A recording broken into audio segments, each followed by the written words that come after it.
Fontanelle, j'ai bientôt 20 ans, je suis cavalière professionnelle, donc je monte jusqu'en Pro 1. D'ailleurs, je monte depuis que je suis toute petite.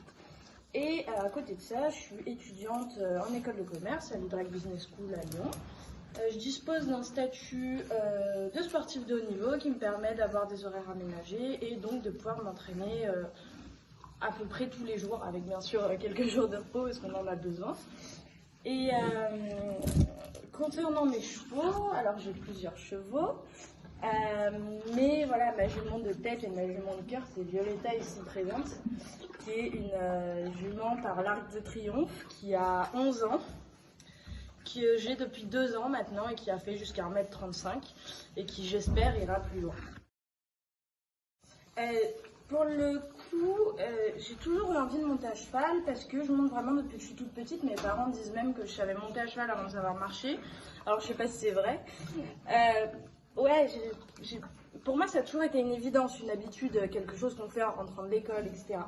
Après c'est vrai qu'à l'âge de 15 ans, j'ai décidé de partir en sport-études. Donc j'ai fait 1 an à Nîmes, au centre équestre Le Centaure, chez les Faved. Et après, j'ai fait 2 ans donc au Harac RF, là où je suis, avec le lycée Sandar. Et c'est sûr que depuis que j'ai commencé le sport-études, ça m'a directement donné une envie de professionnalisation. Donc cette envie de travailler tous les jours pour aller plus haut et plus loin et faire des plus grosses épreuves, elle vient de là. Après, moi, j'ai toujours dit que ce qui me poussait le matin à aller m'occuper de mes chevaux, à sortir de mon lit, à me réveiller pour aller les voir, c'est pour eux en fait, pour qu'eux ils aillent bien, pour qu'ils soient sortis, pour qu'on s'occupe d'eux et que voilà, ils soient vraiment heureux. Et moi, ma principale motivation, c'est celle-là, c'est celle de rendre mes chevaux heureux, de les sortir de leur box et voilà.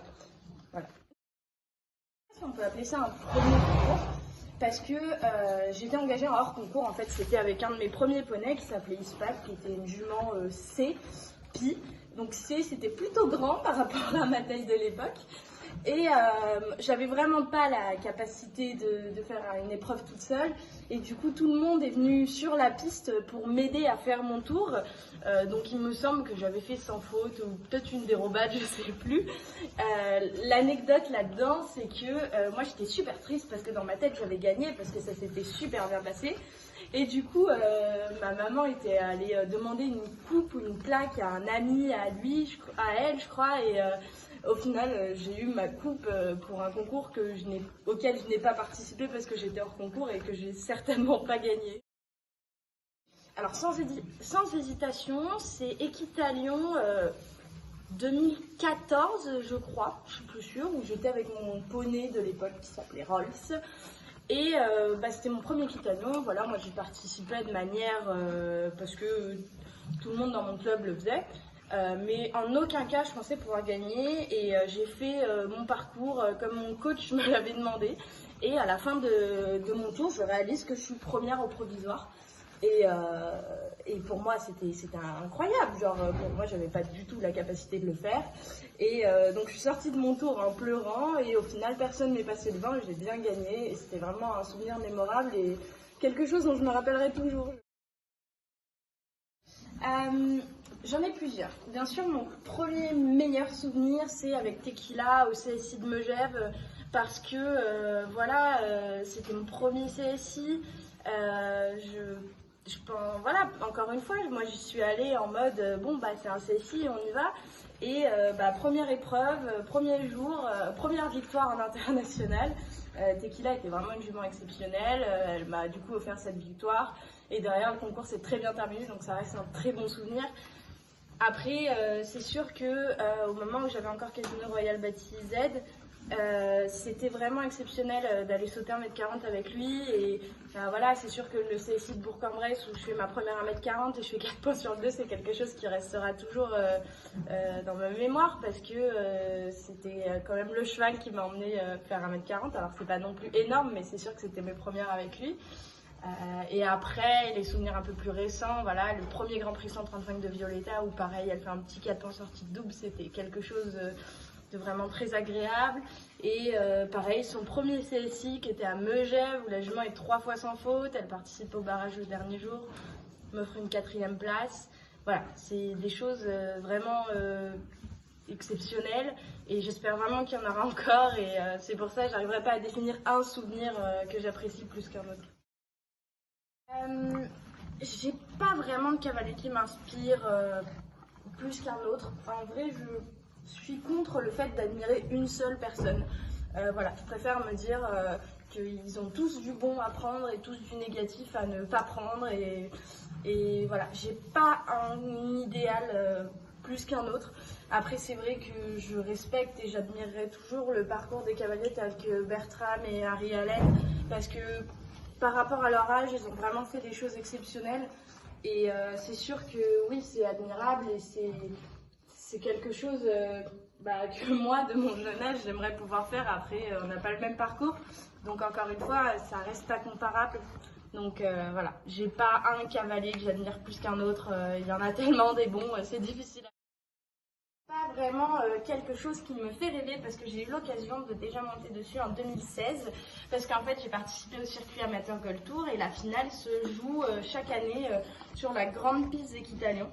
Et vraiment, on sait déjà que c'est quelque chose d'un peu particulier, mais franchement, on s'imagine même pas ce que c'est avant d'être dedans. Vraiment, quand on rentre dedans, il y a une atmosphère et une ambiance qui est totalement différente et vraiment, il faut la vivre pour comprendre. Alors, je pense que c'est comme ça dans d'autres pistes. J'ai peut-être pas eu l'occasion encore de vivre ça dans d'autres pistes.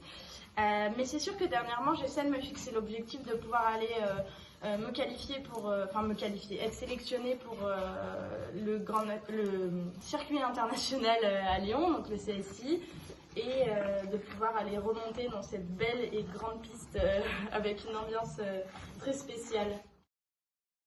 Je pense honnêtement qu'en tant que cavalier, on a tous peur de faire du mal aux chevaux.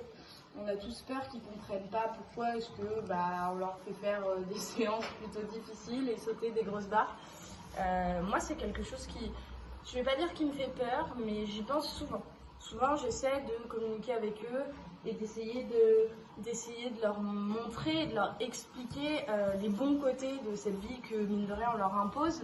Mais c'est sûr que moi, quand je me lève le matin, j'espère qu'ils sont bien, qu'ils sont heureux, que je ne leur fais pas de mal, que je ne fais pas quelque chose de mal pour eux. Alors après, c'est aussi la complexité de ce sport. Parfois on se trompe, parfois ils se trompent. Mais ouais, je pense que ça peut être considéré comme une peur et ça m'a d'ailleurs parfois porté défaut, de pas vouloir leur faire du mal et de justement mal faire parce que j'ose pas faire les choses. Voilà, donc ça peut être une peur. Je sais pas si c'est la plus grosse, c'est la seule qui me vient à l'esprit actuellement. Il y a 2 ou 3 ans, j'étais à l'Indoor de Dijon. Il me semble que c'est un international. Et voilà, j'étais avec Casino en train de faire une épreuve en mètre 35, je crois. Et malentente, mon cheval s'arrête et je me retrouve en fait sur l'encolure. Et je reste accrochée et j'essaie en vain de me remettre sur mon cheval. Et je pense que je suis restée pendant 5 minutes au milieu de la piste, pendue à l'encolure de mon cheval, en train d'essayer de remonter. Et franchement, j'avais plutôt honte de me dire que je n'avais pas les abdos pour me hisser sur mon cheval. Après, petit réconfort, j'ai réussi à débrancher l'airbag avant de tomber, donc j'ai pas gâché une cartouche. Donc voilà, c'est une honte et en même temps, je suis fière de moi.